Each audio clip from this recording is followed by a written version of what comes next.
At the Juakali area in Kisumu, a black hen staggers to its feet, swaying from one side to another as blood oozes from its throat. The freakish act is the work of this man who claims to be a renowned crime buster. This morning, the owner of this matatu discovered that his music system had been stolen, something that prompted him to bring the juju man. Shughuli imenileta ni kukamata waizi, wanyanyaza vitu ya gari ya wenyewe.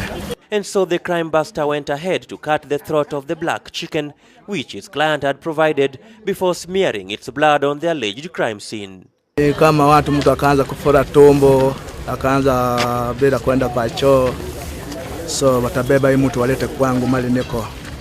For several hours the hen bled as a huge crowd watched in shock and fear, with some of the onlookers describing the act as savagely cruel.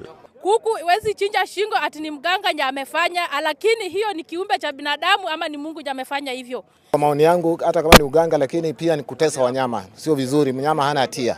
Mimi nauliza tu hata mwenye alileta hii kuku, mwenye alileta hii mchawi hapa, ako wapi? Na hii kuku mtu anaweza chukua, kwa sababu mimi naona kama hii kuku naweza chukua niende nifunge huko kwa nyumba. Kwa hii kuku inaumia sana na inaumia.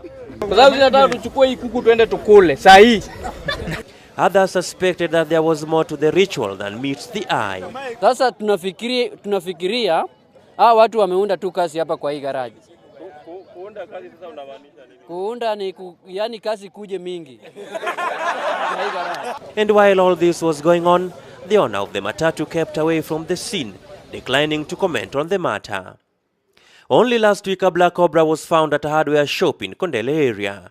Residents accused the owner of the shop of using the serpent to boost his business. Hiyo sio nyoka ya kawaida, yenyewe hiyo ni kama ya biashara ya mtu.